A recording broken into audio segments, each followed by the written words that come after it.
ये मंत्री हैं बक्सर के एमपी साहब दाढ़ी महाराज, तो उनको बोलिए कि अपना विभाग के बारे में लोग जो भारत सरकार के मंत्री हैं तो भारत सरकार की उपलब्धि के बारे में नहीं रखता, खाली हिंदू मुस्लिम सिख ईसाई पलट जाता रिजल्ट। नीतीश कुमार को यदि कन्वेनर बना दिया जाता, आज सब चारों पांचों नेता लोग बिहार से उठ करके चले जाते। हेलीकॉप्टर जहां उड़ता कोई टिकने वाला है? कोई टिकेगा? कि आरक्षण तो सबके पक्ष में आया है, तो अब आरक्षण के विरोध में हाई कोर्ट किसे चले गए, सुप्रीम कोर्ट किसे चले जा रहे हैं? क्या इसमें अपर क्लास का आरक्षण नहीं है? बीजेपी के लड़का नहीं बन रहा है? तो है आएगो है बक्सर के एमपी जो भारत सरकार में मंत्री है, ये दोनों मंत्री है। अब बगल में उत्तर प्रदेश है, योगी जी की सरकार है, और गुजरात की सरकार की तुलना कर लीजिए। सबसे ज़्यादा हिंदुओं का छुट्टी में कटौती उत्तर प्रदेश की सरकार किया है और गुजरात की सरकार किया है। हम लोग तो भारत की गलती है। ये इंडिया गठबंधन को झटका इंडिया गठबंधन का नहीं, इंडिया गठबंधन के किसी नेता को बुलाया? लालू जी गए थे भाषण देने, नीतीश कुमार गए थे भाषण देने, शरद पवार गए थे भाषण देने, दीपांकर भट्टाचार्य गए थे भाषण देने। नमस्कार, आप देख रहे हैं जनता हट, मैं हूं आपके साथ। देखिए, बिहार सरकार ने 2024 के लिए जो सरकारी छुट्टी का कैलेंडर है वो जारी कर दिया। जारी कैलेंडर में जहां हल्ला मचा हुआ है कि हिंदुओं के त्यौहार की जो छुट्टी थी उसको कम कर दिया गया, वहीं मुसलमानों की जो त्यौहार होती है उसकी छुट्टी को बढ़ा दिया गया। हमारे साथ बातचीत करने के लिए जदयू के राष्ट्रीय महासचिव और पूर्व ग्रामीण विकास मंत्री बिहार सरकार से भी भगवान सिंह कुशवाहा जी जुड़े हैं। सबसे पहले स्वागत है सर हमारे चैनल पर। चलिए, आपको भी, आपके चैनल के जो लोग देख रहे हैं, हमारे तरफ से धन्यवाद है, बधाई है। क्या कहिएगा सर, सरकारी कैलेंडर जारी हुआ, हल्ला मचा हुआ है कि आप लोग, कैलेंडर में दिक्कत कहाँ है? हिंदुओं के त्योहारों में छुट्टी कम कर दी गई है। क्या बोला? गिरिराज सिंह तो बोल रहे हैं कि आप लोग, गिरिराज सिंह एक तो है, आएगो है बक्सर के एमपी जो भारत सरकार में मंत्री है, ये दोनों मंत्री है। अब बगल में उत्तर प्रदेश है, योगी जी की सरकार है, और गुजरात की सरकार की तुलना कर लीजिए। सबसे ज़्यादा हिंदुओं का छुट्टी में कटौती उत्तर प्रदेश की सरकार किया है और गुजरात की सरकार किया है। हम लोग तो भारत सरकार के जो कैलेंडर है उसको हम लोगों ने फॉलो किया है, चूँकि इतना दिन तक स्कूल चलाना जरूरी है, इतना घंटा स्कूल चलाना जरूरी है, तो कहाँ कौन छुट्टी कटौती हो गया कि लोग तो वो तो अध्ययन कर ले दोनों जगह का। बोल रहे हैं मोहम्मद नीतीश मोहम्मद लालू। अरे भाई, तो अच्छा, अब गिरिराज सिंह के पास बोलने के लिए कौन मुद्दा है? गिरिराज सिंह क्या बोलेंगे? रोड पर बोलेंगे, घर पर बोलेंगे? जब भारत सरकार के कोई देश में स्कीमें नहीं चल रही है, कोई योजना ही नहीं चल रही है, तो उनको गाली देने के अलावा उनके पास क्या बचा हुआ है? गिरिराज सिंह से पूछिए कि आप जिस विभाग के मंत्री हैं, आपके स्तर से बिहार में 13 करोड़ से ज़्यादा लोग रहते हैं, 46,000 गाँव हैं, 1,25,000 टोला है। इसके लिए आपके पास कोई प्लानिंग है? इस योजना पर नहीं बोलिएगा, खाली हिंदू मुसलमान करिएगा। आप भारत सरकार के मंत्री हैं, अपना काम के बारे में बोलिए। ये मंत्री हैं बक्सर के एमपी साहब दाढ़ी महाराज, तो उनको बोलिए कि अपना विभाग के बारे में लोग जो भारत सरकार के मंत्री हैं तो भारत सरकार की उपलब्धि के बारे में नहीं रखता, खाली हिंदू मुस्लिम सिख ईसाई। अब बताइए, बिहार में जब हम लोगों ने गरीबों के लिए भी योजना बनाई है, आपको मालूम है अपर क्लास में जो अपर क्लास की संख्या है उसमें 25.59% लोग गरीबी रेखा के नीचे हैं। ऊंची जाति के लोग हैं, उनकी इतनी संख्या है, तो उन गरीबों के लिए भारत सरकार ने कौन सी स्कीम चलाई है? हम लोगों ने तो मुख्यमंत्री कहा कि प्रत्येक गरीब परिवार को 2 लाख रुपया निःशुल्क देंगे, सहायता देंगे कि आप लीजिए और इसे बिजनेस करके आगे बढ़िएगा। नरेंद्र मोदी जी बतावें कि उन परिवार के लिए क्या किया। पूरे बिहार में 94 लाख से 95 लाख से ज़्यादा गरीब परिवार है, सर्वे हुआ है, तो उनके लिए तो हम लोगों ने योजना बनाया है। लेकिन सर, यहाँ त्योहारों की अगर बात करें तो पहले रक्षाबंधन की छुट्टी दी जाती थी, अरे आज भी है यार, ऐसे ही बोलिएगा तब, आज भी है। जो कैलेंडर जारी है उसमें नहीं दिखा रहा है। अरे शिक्षा विभाग का कैलेंडर, बिहार सरकार के अलग कैलेंडर होता है ना भाई, शिक्षा विभाग का कैलेंडर पढ़िए। शिक्षा विभाग में है कि इतना दिन तक आपको स्कूल खोलना है, इतना दिन तक बंद रखना है। गिरिराज सिंह ने तो यहाँ तक आरोप लगा दिया कि आप लोग इस्लामिक स्टेट बनाने की तरफ जा रहे हैं बिहार को। अच्छा, इस्लाम के कितना है? 84% हिंदू है, अब 17% मुसलमान है, तो इस्लामी बन जाएगा? अरे वो कहीं दिमाग उमाग रखे हुए ना, भारत सरकार में मंत्री है।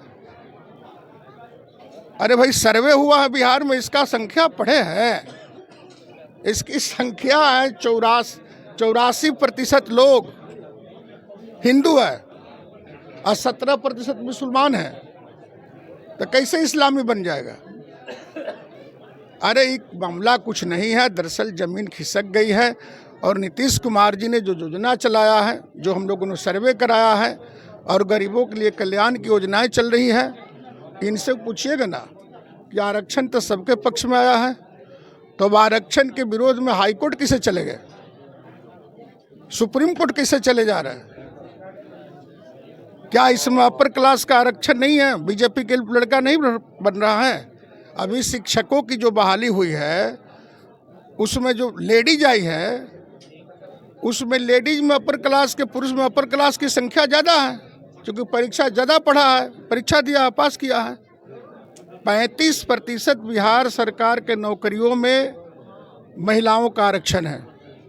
सर, जहाँ तक जमीन खिसकने की बात है, अभी फिलहाल जो 4-5 राज्यों के राज्य चुनाव हो रहे थे उसमें तो कांग्रेस की गलती छत्तीसगढ़, है। राजस्थान और मध्य प्रदेश में बीजेपी पूर्ण कांग्रेस बहुमत की से गलती आती हुई नजर आ रही था, है। कांग्रेस की गलती है। ये इंडिया गठबंधन को झटका लग जाएगा। इंडिया गठबंधन का नहीं, इंडिया गठबंधन के किसी नेता को बुलाया? लालू जी गए थे भाषण देने, नीतीश कुमार गए थे भाषण देने, शरद पवार गए थे भाषण देने, दीपांकर भट्टाचार्य गए थे भाषण देने। इस सबको ले जाता तब ना, वो तो कहा कि अकेले मछली मार लेंगे, हीरो हो जाएंगे। तो इस सब मिल के नहीं हीरो होइएगा जी। कांग्रेस अकेले हीरो अरे तो बताइए ना, तो करा पहले इंडिया गठबंधन को मजबूत करके कन्वेनर का चुनाव हो जाता, हम आपको बता देते हैं, पलट जाता रिजल्ट। नीतीश कुमार को यदि कन्वेनर बना दिया जाता, आज सब 4-5 नेता लोग बिहार से उठ करके चले जाते। हेलीकॉप्टर जहां उड़ता, कोई टिकने वाला है? कोई टिकेगा? सर, एक और सवाल है आपसे कि आप लोग भीम चौपाल, आपकी पार्टी भीम चौपाल चला रही है, तो औरंगाबाद का एक मामला आता है कि वहाँ की एक मेघा रानी डॉक्टर बनती है। डॉक्टर बनने के बाद उसके पिता का सपना होता है कि हमारी बेटी जब विदा होगी शादी के बाद तो हेलीकॉप्टर से विदा होगी। 8 लाख पर हेलीकॉप्टर बुक किया जाता है, लेकिन जब हेलीकॉप्टर वहाँ आ जाती है, परमिशन देने के बाद वहाँ के जिलाधिकारी द्वारा जाति के आधार पर कहिए तो परमिशन रद्द कर दिया जाता है। पिता का रो रो का बुरा हाल है। ना, ऐसा तो कोई घटना नहीं। बिल्कुल है सर। मैंने निजी हेलीकॉप्टर गिराएगा तो कहा ला, वहाँ तो दलित एसपी है, परमिशन नहीं दिया गया था। अरे दलित पिछड़ा एसपी है, अपर क्लास का डीएम नहीं है, परमिशन नहीं मिला था। अरे परमिशन नहीं मिला, कोई तकनीकी मामला होगा। वहाँ दलित एसपी है और पिछड़ा जो है डीएम है, तो ये कोई कहेगा कि हम दलित हैं इसलिए नहीं करने दिया? तो ये दरअसल कुछ तकनीकी कारण होगा। जो चुनाव परिणाम आ रहे हैं अभी आज के विधानसभा के, 2024 में असर होंगे कि नहीं होंगे? क्या चीज़ का असर होगा? प्रधानमंत्री लोकसभा के चुनाव पे स्टेट में असर नहीं होगा। नहीं होगा? अरे भाई, चुनाव कर्नाटक में हुआ नहीं, कुल बीजेपी के एमपी मंत्री लोग लगे थे, तो कहाँ चले गए?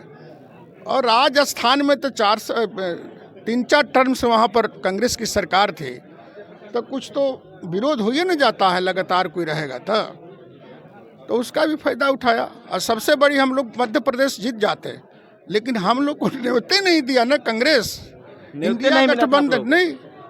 हम तो आज भी कहते हैं कि यदि इंडिया गठबंधन में नीतीश कुमार, लालू यादव मध्य प्रदेश में दौरा करते, हम समझते हैं रिजल्ट उल्टा हो जाता। सब तो हम ही लोग का वोट है भाई। तो ये कांग्रेस अकेला चलो को जो नीति अपना गया ना, तो अब ठोकर लगा है। तो आज खड़गे जी का बयान आ गया कि इंडिया गठबंधन के तुरंत मीटिंग करेंगे, हम लोग मिलजुल करके पूरा 24 महीनों लड़ेंगे। अब बुझा गया, जब खो गए तब बुझाया। अच्छा, अब समझ में आ गया। हम तो यही कहेंगे इंडिया गठबंधन के सभी नेताओं से, 26 नेता लोग हैं, 26 पार्टियां हैं, कि आप चुपचाप नीतीश कुमार जी को पूरा देश मानता है। यदि कोई ईमानदार और सहनशील और तेज तरार व्यक्तित्व में कोई मुख्यमंत्री है देश में, उसका नाम नीतीश कुमार है। आप कन्वेनर बनाइए, 2024 का चुनाव जीतना है और नरेंद्र मोदी को हटाना है। आक्रोश है पूरे देश में, युवाओं का आक्रोश। आपको मालूम होना चाहिए कि पूरे देश में 65% युवाओं की आबादी है। अच्छा, क्या कहे थे? जो भी कुछ बोले थे नरेंद्र मोदी जी अपने चुनावी भाषण में, कोई लागू हुआ? एक भी घोषणा बताइए लागू होगा? एगो उज्ज्वला गैस का ही घोषणा करते हैं कि हमने उज्ज्वला गैस दिया है, दिया गरीबों का। जमुना को बेचारा मिला है, आज लोग गैस भराया, उसका फुर्सत है गैस भराने का। तो इसलिए हम तो आपको कहना चाहेंगे कि आप नेता का चुनाव करिए, मिलजुल करके लड़िए। अकेले जाइएगा तो फिर दिक्कत हो जाएगा। आप उखाड़ फेंकने की बात करते हैं, लेकिन जो बीजेपी के नेता हैं, बीजेपी के जो एनडीए गठबंधन में शामिल पार्टियां हैं, उनका कहना है कि 2030 तक कोई वैकेंसी नहीं है प्रधानमंत्री की। अब उनको कहने से क्या हो जाएगा? वहाँ नहीं बोले थे कर्नाटक में कि कोई वैकेंसी नहीं है? उन्हीं की सरकार थी, कांग्रेस की सरकार नहीं थी, बीजेपी की सरकार थी। 40% कमीशन वाली सरकार थी। तो जनता नहीं बदल दिया? अरे जनता के मुंड कब का होगा कहना बड़ा मुश्किल है। हम लोग प्रचार में इसलिए फीका पड़ गए कि सभी इंडिया गठबंधन के नेताओं को नहीं लगाया गया। यदि सबको लगाया गया होता तो रिजल्ट उल्टा हो जाता। रिजल्ट उल्टा हो जाता। देखिए, बातचीत हो रही थी जदयू राष्ट्रीय महासचिव श्री भगवान सिंह कुशवाहा जी से, जो बिहार सरकार में पूर्व ग्रामीण विकास मंत्री भी रह चुके हैं और जदयू के कदावर नेता हैं। और बातचीत के क्रम में जो गिरिराज सिंह का बयान आया है कि बिहार सरकार इस राज्य को इस्लामिक स्टेट बनाने की तरफ जा रही है, क्योंकि बिहार सरकार ने सरकारी कैलेंडर जारी किया था जिसमें हिंदू के त्योहारों को कम कर छुट्टियां को कम कर देने की बात कही जा रही थी। वही जो इस्लाम के त्यौहार है, मुसलमान के त्यौहार, उसकी छुट्टियां को बढ़ा दी गई थी। इस पर बातचीत हुआ। जो परिणाम आए विधानसभा के, जो 4 राज्यों में चुनाव हुए थे, उसमें जो परिणाम है उस पर भी बातचीत हुआ श्री भगवान सिंह कुशवाहा जी से। बाकी आप इनकी बातों का आपने पूरा सुना, क्या प्रतिक्रिया रहेगी कमेंट बॉक्स में आकर लिख दीजिएगा। वीडियो को फेसबुक पेज पर देखें, पेज को फॉलो कीजिएगा, यूट्यूब पर देखें, चैनल को सब्सक्राइब कीजिएगा। धन्यवाद।